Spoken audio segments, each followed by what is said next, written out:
Good afternoon, everyone. On behalf of Simulations Plus, I welcome you to our fourth quarter and full year 2019 financial results conference call and webinar. Hosting the call today is Simulations Plus CEO, Shawn O'Connor, and the company's CFO, John Kneisel. An opportunity to ask questions will follow today's presentations. You may send your written questions using the questions pane in the control panel, or you may use the hand-raising icon in the control panel to ask your questions directly. Please be sure to enter your unique audio PIN displayed when you join the call.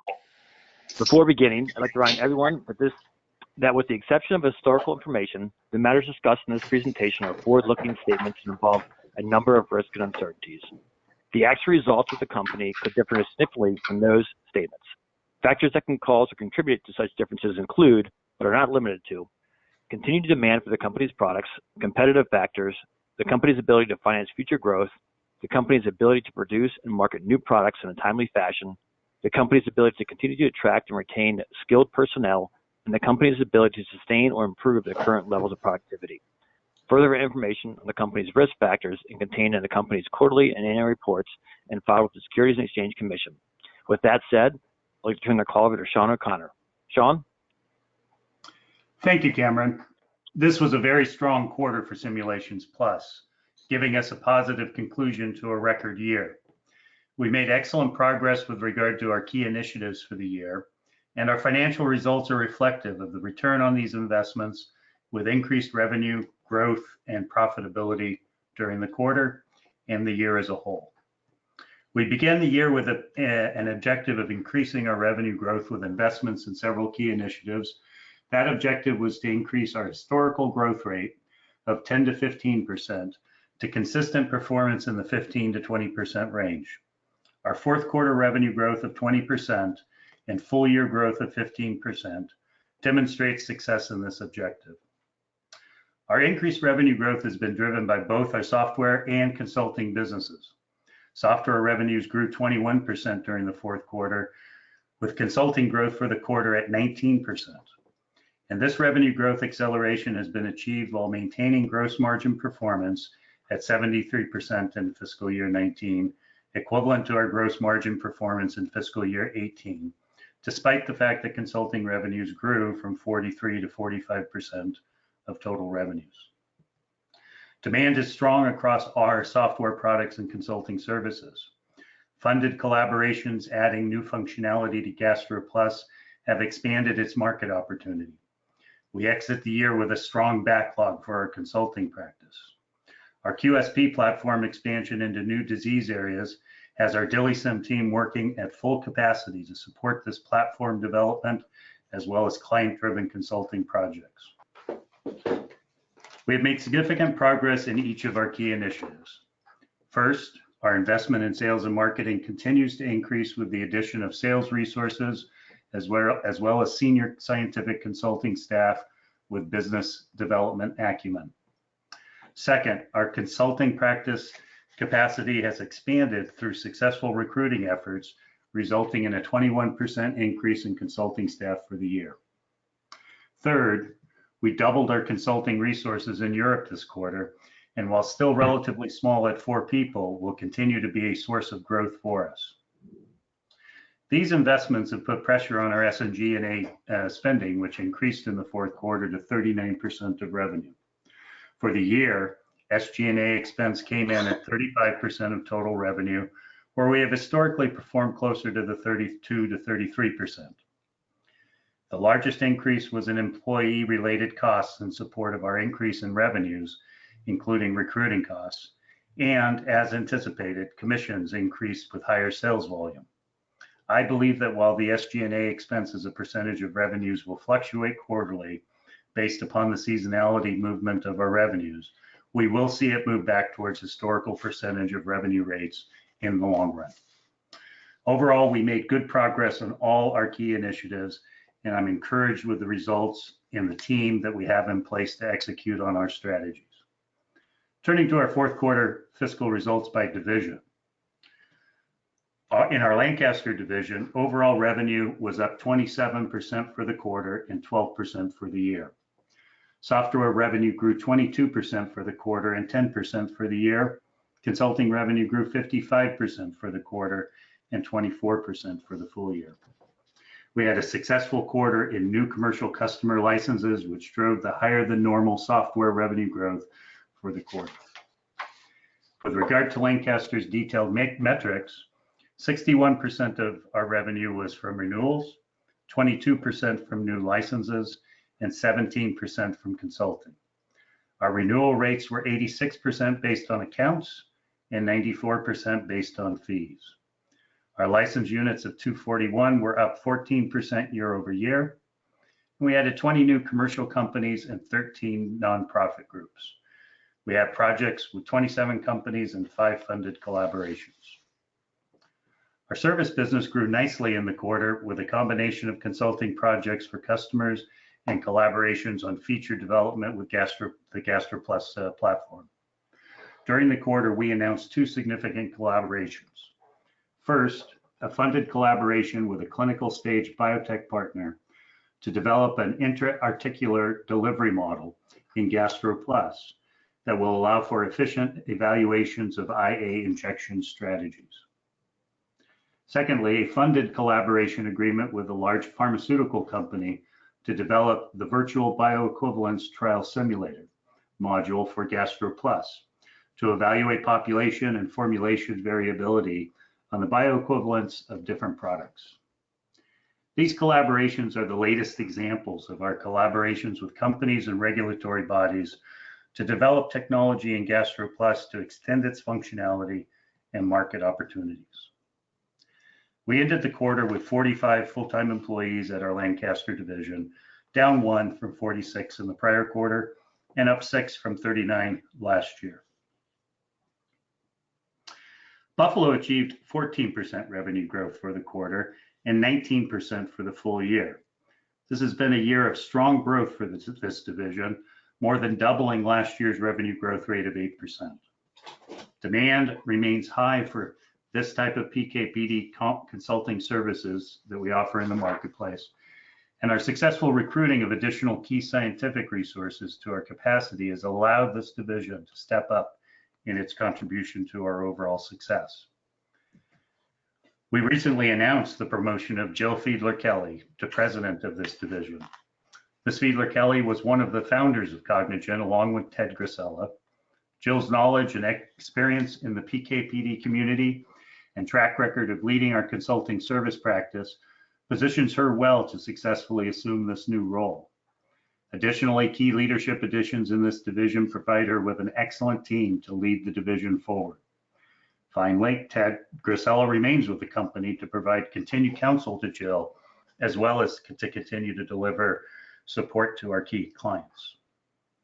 We ended the quarter with 49 full-time employees at our Buffalo division, up from 45 in the prior quarter and up from 39 last year. Our Research Triangle Park division delivered 13% revenue growth for the quarter and 19% for the full year. The division is operating at full capacity in support of several large collaborations for new QSP platforms in various disease areas in addition to client consulting projects. The latest collaboration effort with a large pharmaceutical company is for the development of a QSP platform for acute radiation syndrome. This is a multi-year project that, like the division's other collaborations, is funded in its initial build, and upon completion, we retain the platform IP for license and consulting services with other clients.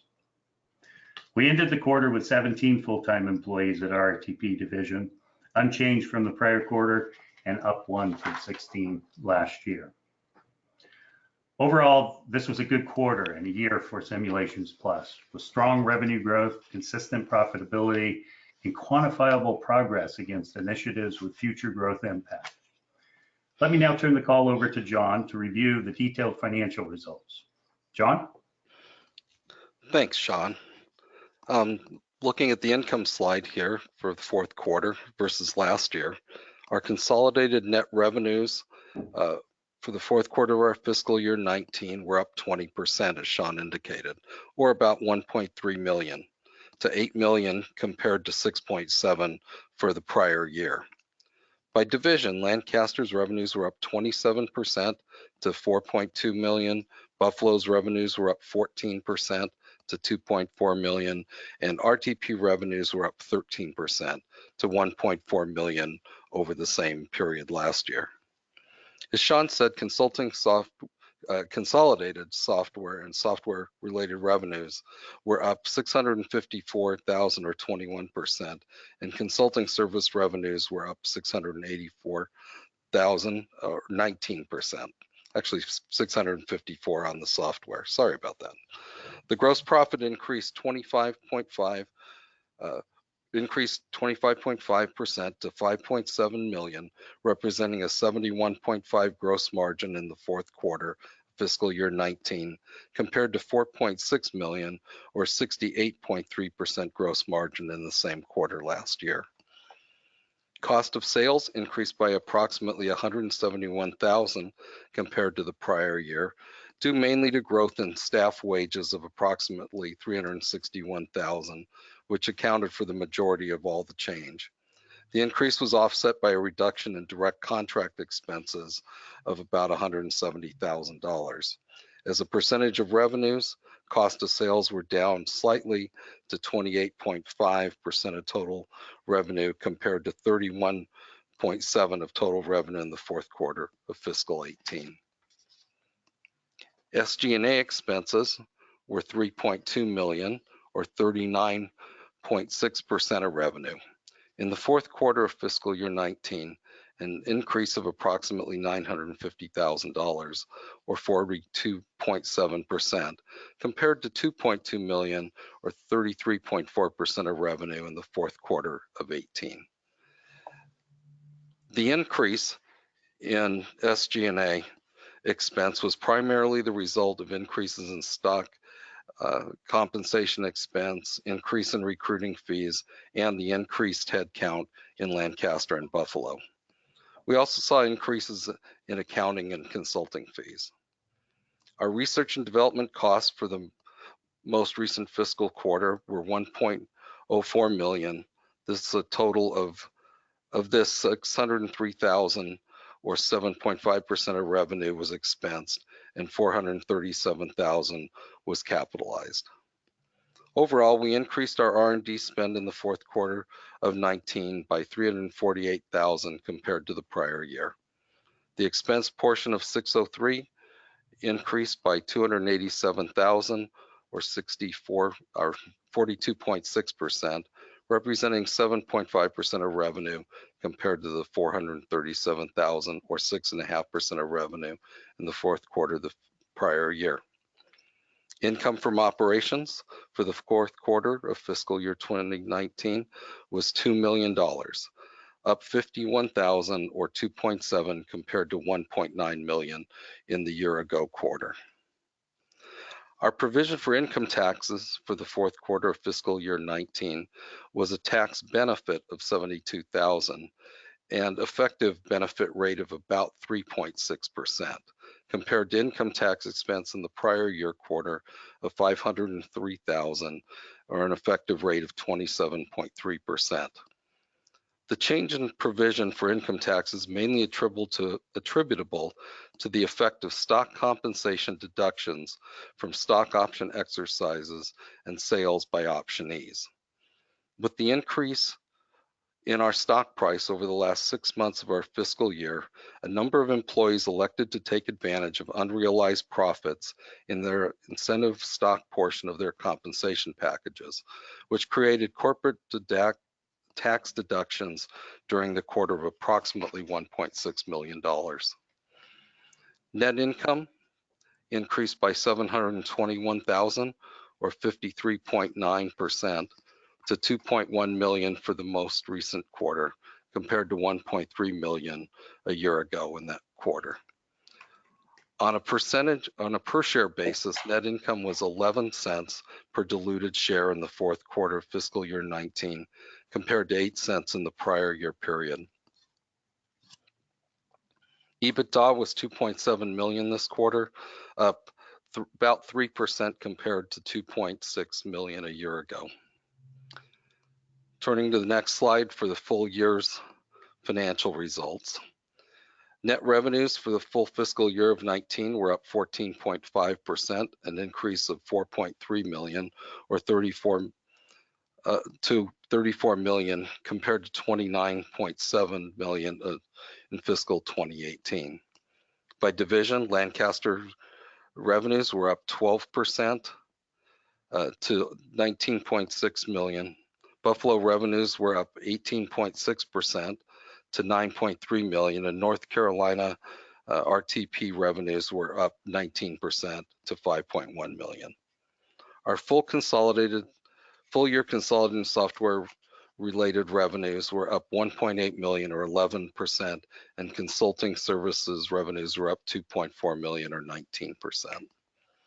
Gross profit for the fiscal year 2019 increased 3.3 million or 15.1% to 24.9 million, up from 21.7 million. Gross profit margin also increased from 73.1% for fiscal year 18 to 73.4% for fiscal year 19. SG&A expenses were 11.8 million for the fiscal year, up 23% over the prior year, due primarily to the increased staffing levels and affected salaries, recruiting and benefit related costs. We also saw increased expenses from sales commissions on increased revenues, as well as increased director consulting, accounting, and auditing fees. SG&A as a percentage of revenues for fiscal year 19 was 34.7%, up from 32.3% for fiscal year 18. R&D expense was 2.5 million or 7.4% of revenue for fiscal year 19, in line with the 7% we expected and compared to 1.8 million or 6% of revenue for fiscal year 18. The tax provision for fiscal year 19 was 2 million, an effective rate of about 18.7%, compared to a $1.2 million provision for an effective rate of 11.9% in the prior year. Our 2019 effective rate was lower than anticipated based on the deductions we received from stock option activity discussed earlier. We anticipate our effective rate will be in the 21 to 24% range for fiscal year 2020, but may see fluctuations depending on option exercises and other factors.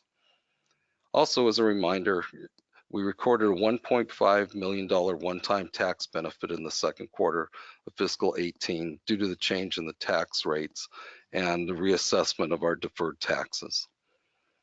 Lastly, our net income for fiscal year 2019 was 8.6 million or 48 cents per diluted share, compared to 8.9 million or 50 cents per diluted share in fiscal 18. The year-over-year increase or decrease in net income and EPS is primarily in the tax line and as a result of the one-time tax benefit in 2018 that we just discussed. Turning to the next slide, we review our revenue by quarter. And this slide shows our revenue on a quarterly basis for fiscal year 15 to 19, illustrating the seasonality of the business. Our third quarter is typically the strongest quarter, with a decrease in revenue in the fourth quarter that coincides with the slowdown of our clients' purchasing during the summer months. Our fourth quarter this year was our strongest fourth quarter we have seen and actually exceeded our first quarter revenues. Consolidated operations income. On the next slide, we present this income by quarter, which illustrates a consistent track record of increases both year over year and sequentially through the first and third quarters, with the fourth quarter typically being the lightest of the year. As you can see, the patterns for quarterly revenues and quarterly income from operations have largely held true for a number of years, including fiscal year 19. On the next slide, we'll see a similar pattern of net income, with the third quarter typically being the strongest. We isolated the impact of the $1.5 million deferred tax benefit in the second quarter of fiscal year 19, sort of the light purple section on the screen, as it tends to skew the presentation without highlighting that difference. Looking at consolidated earnings per share, as expected, diluted earnings per share follow the same pattern and track with net income. Next slide covers EBITDA, and as expected, the seasonal patterns hold true with upward and typically seasonality between the quarters.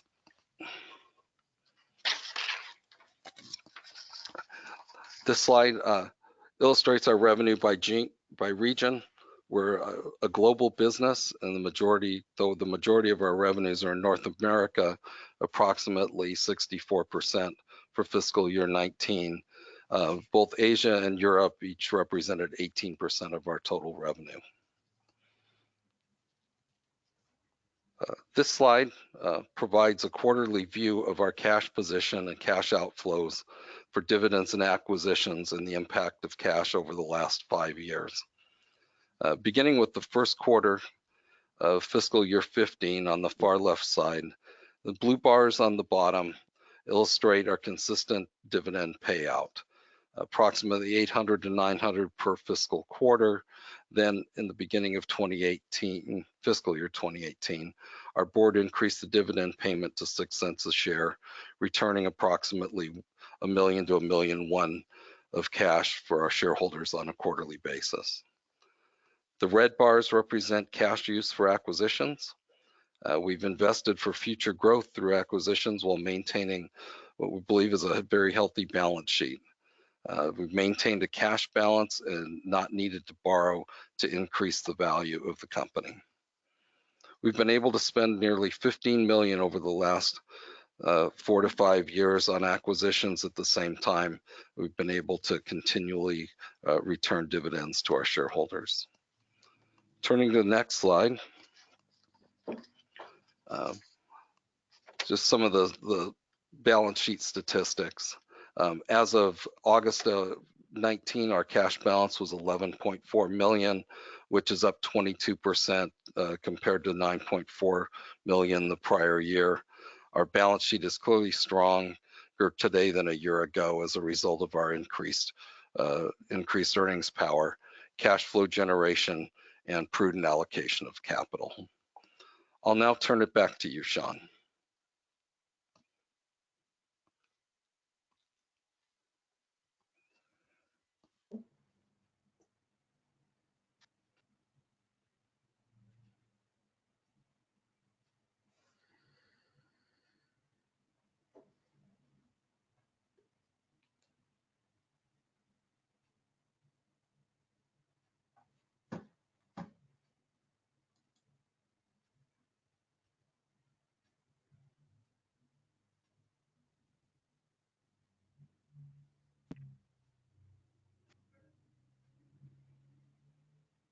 John, this is Cameron. Do you mind just walking through this last slide? For some reason, there seems to be a technical difficulty with Shawn's line. No, not at all. So I'll just, you guys have seen this a little bit before this. We'll look at the consistent. My apologies, everyone. I'm back. I leaned over and yanked my earphone plug out. I apologize for that. Yeah, in summary, for the year, we finished the year with a very strong fourth quarter. And for the full year, we've achieved our objective of increasing our revenue growth while maintaining good gross margins and overall profitability. We have made investments which should support the continuation of these trends into fiscal year 20, and demand for our solutions remains very strong. And we've been very successful in terms of adding to our team of consulting and staff overall to meet this demand going into next year. With that, Cameron, let's turn it over to the questions. Thank you. And once again, if you'd like to ask a question using your telephone, please use the hand raising icon on the control panel and be sure to enter your unique audio PIN. And while we wait for any additional live calls, we'll go through some of the questions that were written in. The first question we have from Howard Halpern is, can you explain on the potential market size for the 2 Gastro Plus collaborations announced in September and October of 2019? Sure, Howard. The two collaborations are just initiating, and so the timing in terms of the opportunity, while in its first instance in terms of their funding the R&D effort begins with the projects, the opportunity in terms of follow-on market for those two endeavors is still out there into the future a bit. The collaboration with the biotech company with the IA injection strategies is something that probably rolls into the feature set of Gastro Plus, as opposed to the second collaboration with the large pharma company, the virtual bioequivalence simulator, which will become more likely than not a separate module, and therefore its revenue potential down the road will be more quantifiable as a module additional sale, additional revenue in the marketplace. I think at this point in time, while we see very good support from the first collaboration in terms of continuing to keep Gastro Plus at the cutting edge with a host of features and models and capabilities that continue to maintain its leadership position in the marketplace. And with the second, in terms of providing incremental module revenue opportunity for the product going forward, I don't know that we're looking at adding significant market opportunity or additions, but it certainly solidifies our position.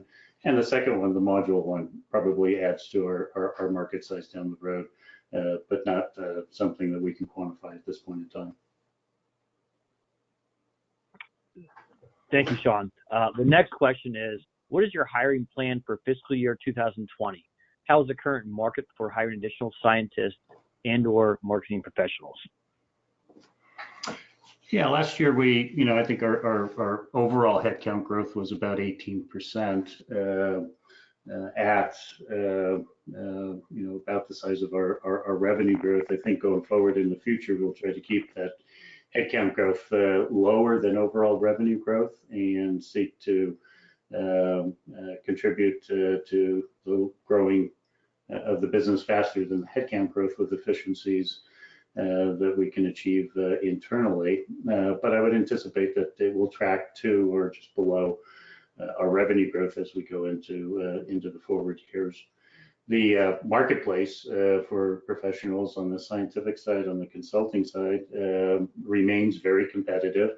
The skill sets that we seek in the marketplace are highly valued both by our clients who have internal departments for modeling and simulation, as well as other consulting practices, and therefore it remains a very competitive marketplace. I think we've been very successful in presenting the benefits and value to scientists and their joining the team here at Simulation Plus, both in terms of what they can contribute to our clients as well as their internal development and expansion of their skill sets while joining the team here and working for us. On the sales and marketing side, I characterize it as good people. There's always a competitive market for good people, but when presented a good opportunity, sales and marketing people tend to seek out places where they believe that they can be successful, and that usually means companies that are growing and successful in the marketplace. And so while it is as well a competitive market, we fare very well in our search there.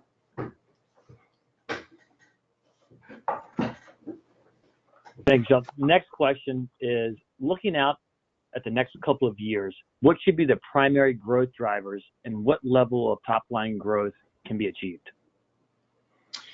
The growth drivers in our business, really starts with the expansion and application of modeling and simulation techniques and approaches in the pharma community and as supported and done so by the regulatory community as well.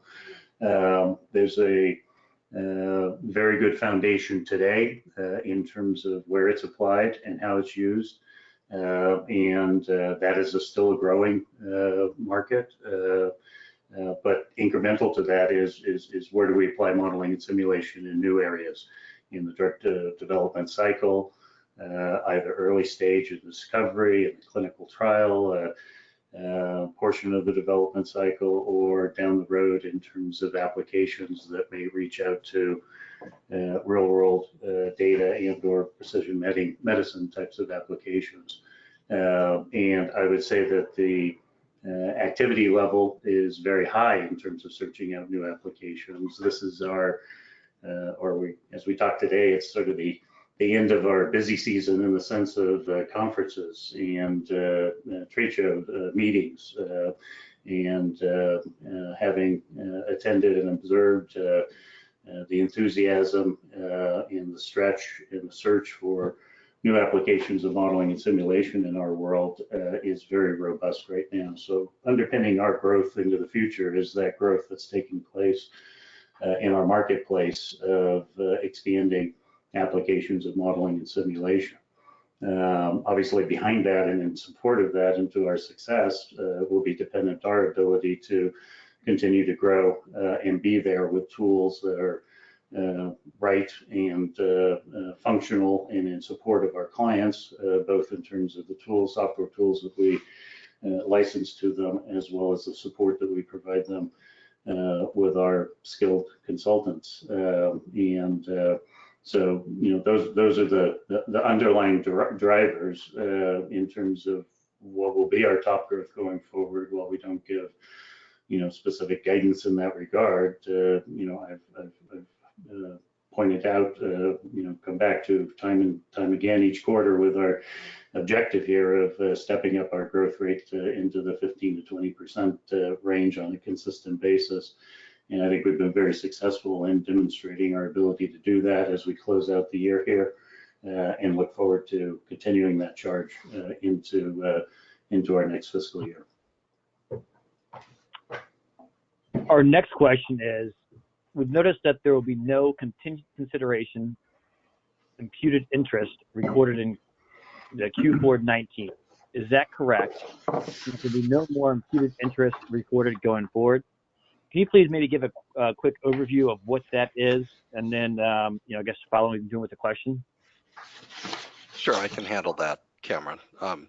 The contingent consideration that created the imputed interest was from the acquisition of DILIsym, being recorded at a lower than full price on some earnout calculations. That created the imputed interest, and now that has all been picked up through the end of what was basically the third quarter time period. So going forward, there'll be no more imputed interest on that calculation. Thank you, John. The final question we have as far as an listening question is, can you talk about the overall landscape you're seeing for potential M&A opportunities?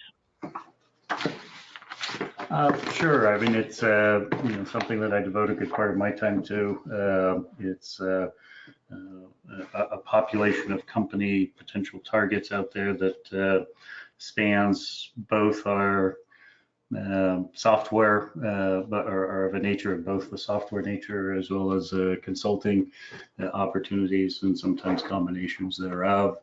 They span companies that are resident headquartered here in the U.S. and then some of them may be in you know, other territories. I've spoken before in support of our expansion and building a bigger presence in the European marketplace, that while we can successfully and are moving one by one in terms of hiring staff in that geography, an acquisition might help us in terms of stair-stepping that process a little bit more quickly. It's you know, a marketplace where there are a number of successful companies and attractive products and services out there, and we certainly are devoting an effort to identify and pursue opportunities that might exist out there.